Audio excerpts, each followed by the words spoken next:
country. It's propagated by the mainstream media. And CNN is one of the biggest culprits, the Clinton News Network, and they've always been nasty. They've always been vindictive. This is just what they're about.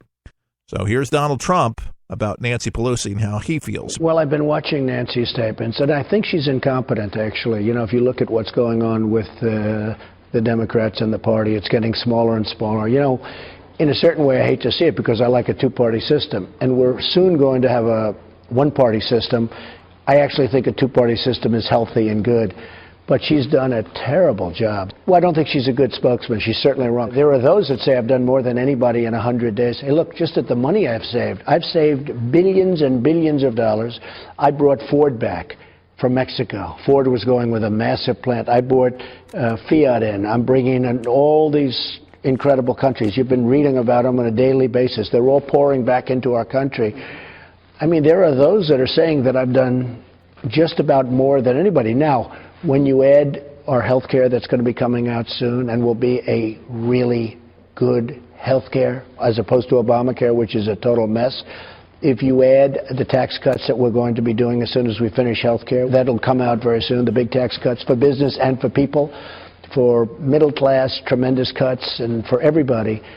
I think that, you know, I think I've done just about more than anybody in the first 4 weeks. I would say so. And thank you, Mr. President, for taking the job first and foremost. I mean, this is a job that he did not need. This is definitely not the job that if you're wanting to actually get a little rest. This guy doesn't even sleep as it is. Can you imagine? That's the way he was before going into the White House. Now, as you can imagine, being leader of the free world, the responsibilities, and this man wants to win. I mean, what a notion. A man in the White House that actually wants to win and wants America to win first and not to be last. In the lead from behind mentality that Obama's, you didn't build it. You didn't do it. You didn't do it. Remember that? Remember that whole speech? I mean, that was sickening. And you want to talk about emasculating. I mean, that it did for men and women. It's just horrible things to say, but that's not a patriotic thing to say. But you didn't build it? Yeah, you know who built it? Americans built it. We built it. And we gone over and rebuilt other countries on our dime. And so when you have logic and when you have common sense like President Trump that comes up and says, look, you know, with NATO and with other countries, you're going to have to pay your fair share. They all start flipping out, thinking that, oh, he's going to dismantle NATO and he's going to dismantle the UN and he's going to do all of these horrible things. He's the first man in a long time next to Ronald Reagan to be able to not care about these poll numbers. Who cares if they've fallen? Who cares? Polls were never right to begin with. And Ronald Reagan's numbers were increasingly dwindling at this time, right? And they were very low until he actually had some accomplishments. You have ambitious things, you know, how much his rhetoric, that's all the Democrats were saying. He's got nothing. Schumer today, just shooing off at the mouth. His name kind of fits him abundantly. Chuck Schumer of New York. Here's a guy who is really a flaming moron. This guy, it's politics. Again, it's about him. But his constituents, these people they believe he's talking points for the DNC, trying to position himself for another term, to longevity. This is the talking points of the left. And they still don't get it. They don't realize how damaging this really is for any traction whatsoever for the Democrats to get it together in time for 4 years. It's not going to happen. I don't even know if it'll happen in 8 years. I truly don't. I think these things that they're doing are extremely damaging and damning. But hey, let them continue doing it. It's a beautiful thing. I mean, to see them crash and burn and go beyond this, to me, it just, you know, when they do this stuff and people see this overseas, it's kind of sad. So Trump was asked about the protesters. Are they still there? So what did he say about that? Well, they are there, and many of them are the ones that lost the election. Now, with all of that being said, I'm going to try and bring people together. And the way you do that is through success. When I create jobs, when I create a health care plan that works as opposed to Obamacare, which does not work, when we do the kind of things, when we get rid of a lot of bad players, really bad players that we're doing right now on the border, people are loving what General Kelly is doing, I will tell you.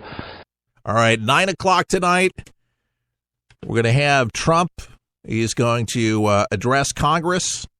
It's going to be 9 o'clock Eastern time. Check your local time for your station that you're going to watch it on, your favorite news channel. But I'll be watching, and just along with you. We'll be commenting about it tomorrow and pontificating. And I know we're going to hear some pretty nice things, but it's going to solidify, I think, largely speaking, what it is that he's going to want Congress to pass, what they're going to be working on, and promises to the American people, and speaking directly to us as he addresses Congress. And it should be that every American should watch this and should be interested in what the agenda is going to be, because it is going to affect us. It's going to affect our country and moving forward and what we can expect. Whether you're a Democrat, you're an independent, you're a Tea Partier, no party affiliation, whatever, this is your country. You live here. You should be interested in it. Now, ladies and gentlemen, we have passed a milestone. 2 years I took over this broadcast, literally today officially. It's been 2 years, and we started out as a podcast on Live 365. They went kaput. And then we went on to a new service that's called Spreaker, SPREAKER.com. And before we went to Spreaker, we had picked up a number of radio stations across the country, and then a radio network, Liberty News Radio, that syndicates us out of Utah, Sam Bushman's group, and we really appreciate that. But we could use some support. We're listener-supported 100%, and that's the only way that we can operate, by your generous donations. And an anniversary gift would be appreciated this 2 years, whether it's $1 today or $50 or $100, whatever you are inclined to give today, or whatever you can give. I know some of you are hurting and simply just cannot do that, but it is our anniversary broadcast today, and if you could go to forthepeopleshow.com today and make a donation, I would really appreciate that. That's our website, forthepeopleshow.com. If you go to forthepeople.com, some of you have done that. You say, oh, I got a lawyer's website. Well, it's forthepeopleshow.com, forthepeopleshow.com. See? It's really easy. Then if you'd like and become a member, you can be an ongoing member. You can receive our newsletter, which is conveniently put together for you and then sent digitally via email. So you don't have to look at your mailbox, but it'll just be there for you each and every month. But you pick the denominator. But we really appreciate our supporters across the country. We have people from all walks of life, all places, all faces, all races.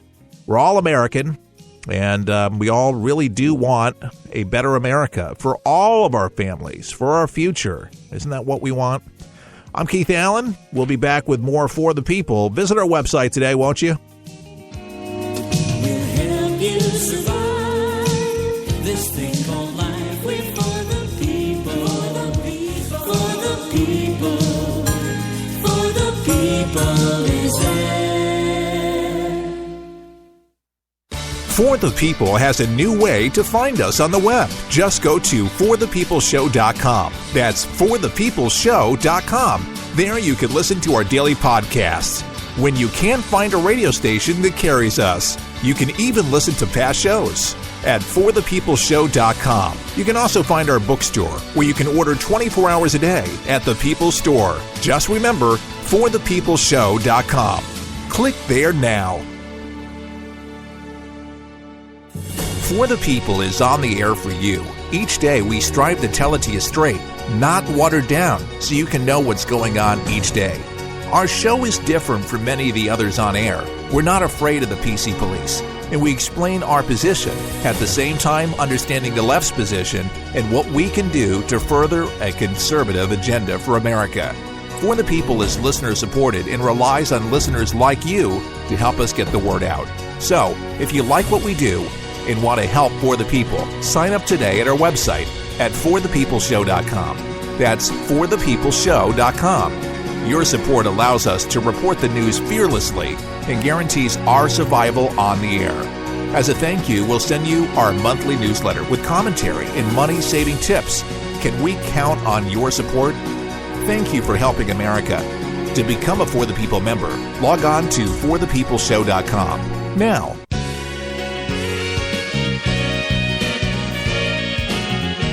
Keith Allen and For the People back on a Tuesday. So glad you tuned us in, and it is a wow to be on the air each and every day and to carry the mantle for a man who pioneered literally 24-hour talk network, People's Radio Network in White Springs, Florida, way down upon the Swanee River. I remember being a young man and getting a phone call from my dad, who worked for ABC News, and I was doing a talk show at a 50,000-watt radio station, man. That was a big deal, early 20s, and making a nice salary, and life was good.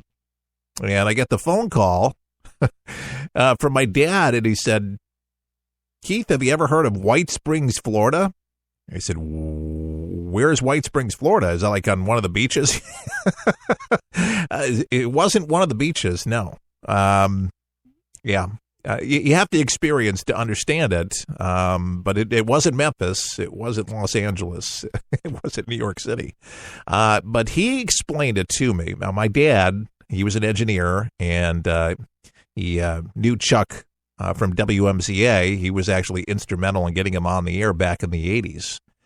And they knew each other. They talked for hours and hours and hours. And Chuck made my dad the president of the People's Radio Network back in 1995. So anyway, my dad, he took the subway to work, and he was an engineer, keeping the television network going there at ABC News and such. And when I got the call, he said, how would you like to be my production manager?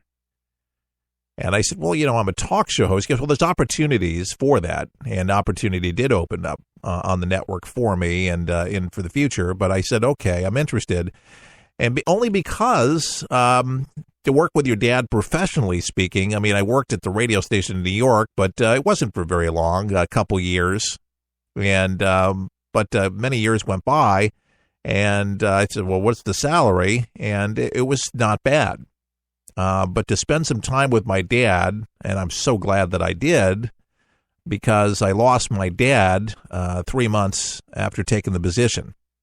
He died of a massive heart attack in my arms.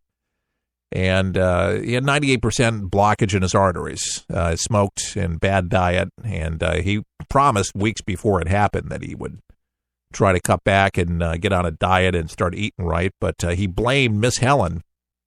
Back at the Telford Hotel, she would always offer him pie and all sorts of things like that up to his office. And he did pack on some pounds, but, the kitchen was there and the food was just, it was unbelievable. But heart disease ran in his family.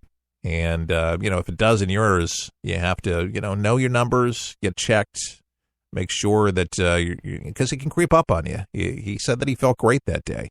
He was getting ready to go to the radio convention down in New Orleans, and we were going to promote the People's Radio Network, and I went on his behalf anyway. He worked so hard getting the guys and affiliate relations, and I'll never forget this. Dwayne was one of them, and there was Wyatt Cox. He's working for USA Radio Networks now, and he does some type of nostalgic show, but great guy. But these guys did not have suits or ties. They just didn't. And, in White Springs, Florida, you don't need one of those. And my dad was so proud to be able to take them to get their suit and tie at the Men's Warehouse in Jacksonville at the time. And they came back with new suits. But they were fired up. They were ready to go and feeling like, because, well, listen, if you're going to present the network, you have to, you got to play the part. You got to have a suit. And that's the way business is done in New York City. And it may be the way the business is done in a lot of parts of the country. But in White Springs, Florida, not the case. But these guys look like $1 million. And I had gone to work with a suit and tie, actually, at WCRV in Memphis because it was a Christian network.